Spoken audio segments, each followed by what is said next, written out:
Welcome to This Explainer. Okay, so today we are unpacking a massive, fundamental cultural shift in how we actually get around. Look, if you've been feeling like the traditional way of buying and owning a car just doesn't make a whole lot of financial sense anymore, you are definitely not alone.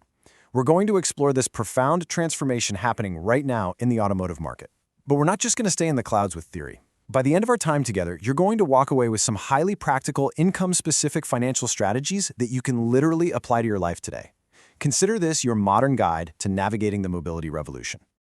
All right, let's dive right into this. We're going to move quickly through 6 key areas today. First, we'll hit the new status symbol, then the actual math of inefficiency. From there, we'll break down dealership versus bank loans, the big shift from owning to using, how electric vehicles completely shake up the equation, and finally, we'll build your custom mobility strategy. So, Section 1, the new status symbol. Let's look at the underlying paradigm shift that's kicking this whole revolution into gear.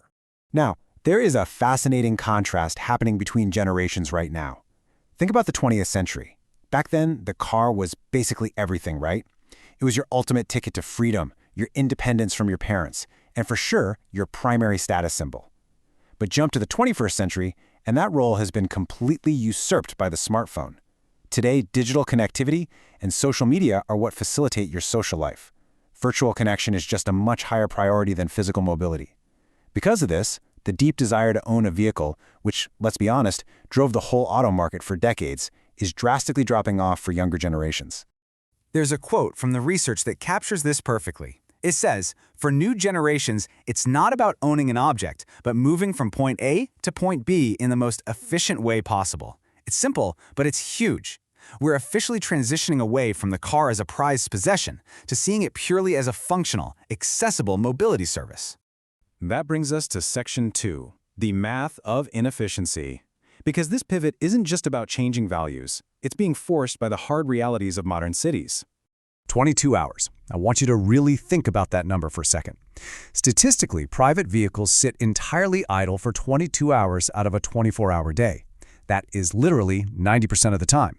You're paying all these fixed costs, the annual road tax, crazy insurance premiums, parking fees, for a heavy piece of machinery that just sits there doing absolutely nothing for 22 hours a day.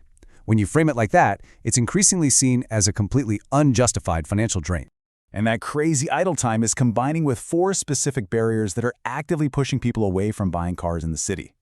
We already talked about the decline of the status symbol, but then you also have intermodal ecosystems, meaning public transit, car sharing, and e-bikes are so dense now that owning a car is kind of redundant. Third, environmental sustainability is a huge priority pushing people towards greener options. And finally, the massive barriers to entry. Getting a license is expensive, insurance for new drivers is sky high, and vehicle prices are just off the charts. So, if the desire to own a car is fading, but we still fundamentally need to get around, how do we pay for it? Let's move to Section 3, dealership versus bank loans. Look, if you do decide the traditional ownership route is for you, how you pay is absolutely critical. Taking out a personal bank loan gives you maximum negotiating power. You walk into that showroom basically as a cash buyer, which lets you negotiate discounts on the list price that almost always beat whatever interest savings the dealer is offering. The catch? You got to manage all the paperwork yourself. On the flip side, dealer financing is super fast and usually comes with bundled perks like extended warranties. But, and this is a big but, those low advertised interest rates usually mask a ton of hidden processing fees. Plus, if you ever want to break the contract early, it's a bureaucratic nightmare because the loan is directly tied to the car itself. Okay, but what if you want to dodge traditional loans entirely? Section 4 breaks down the shift from owning to using. Enter NLT, or long-term rental. This is a massive acronym in the market right now. Basically, NLT is an all-inclusive monthly fee for pure usage. You never actually own the vehicle. Instead, every single risk, the depreciation, the maintenance, swapping the tires, the insurance, is completely shifted over to the provider. Think of this as the serenity strategy. You're building zero equity, sure, but you also have absolutely zero administrative headaches. It's just a pure service cost. And this brilliantly illustrates the big choice in today's market, VFG versus NLT. VFG, or Guaranteed Future Value, is what we'd call the equilibrium strategy. You're essentially taking out a loan just to pay for the car's estimated depreciation over 3 years. You still own it, you pay for the upkeep, and after 3 years, you can return it, keep it, or upgrade. It's awesome if you want to stay updated with the latest tech, but still want some asset control. NLT, like we just said, is pure usage. No asset control, no maintenance risk.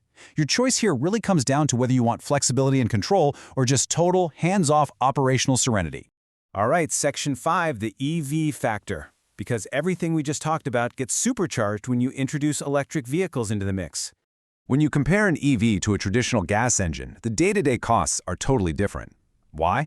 Because EVs have about 30% fewer moving parts. There are no timing belts to snap, no oil filters to change, no spark plugs. And because of regenerative braking, your brake pads last a ridiculously long time. However, the data does show that you really only start seeing these massive long-term maintenance savings once you cross the 60,000-kilometer mark.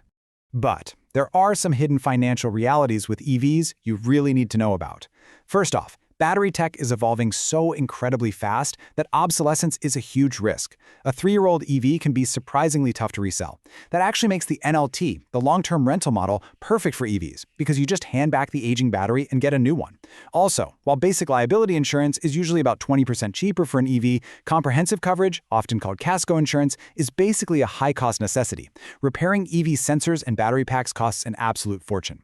Oh, and keep in mind those nice regional road tax exemptions for EVs. They usually expire after 5 years. So what does this all mean for you? Section 6, your custom mobility strategy. Let's make this highly practical and look at some exact strategies based on different income levels. The sources give us 3 very clear paths here. First, if your income is around 30,000 euros, you want the strategy of substance. Basically, debt is your enemy here. Keep any car payment under 20% of your net monthly income. Grab a clean personal bank loan and buy a solid used vehicle or a budget city car. Now, there is one major exception here. If your household income bracket actually qualifies you for those massive state incentives, we're talking sometimes over 10,000 euros off, then buying a new car suddenly becomes the absolute best financial move. Now, if you're in the 40,000 euro tier, you shift to the strategy of equilibrium.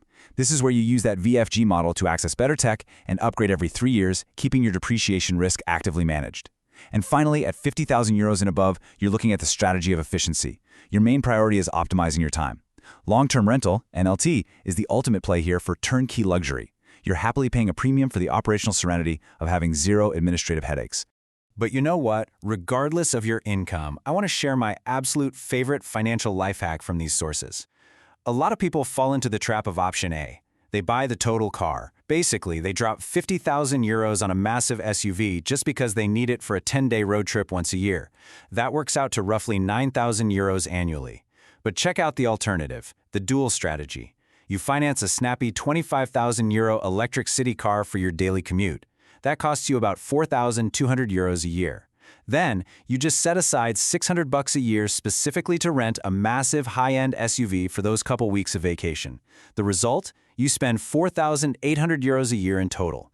That means you are saving 4,200 euros every single year, you have a perfectly agile car for the city, and you get a brand new luxury rental for your big trips. It is just brilliant financial math. Well, that brings us to the end of our explainer, and I really want to thank you for your time and attention today. We've covered a huge shift here, moving away from treating cars as these status-driven possessions and towards seeing them as highly efficient, functional utilities. By dodging the trap of the total car and embracing these flexible usage-based models, you can seriously minimize your fixed costs and actually increase your freedom. So I'll leave you with this one final, provocative question to think about. As the mobility revolution accelerates all around us, are you still paying for property, or are you ready to invest in utility?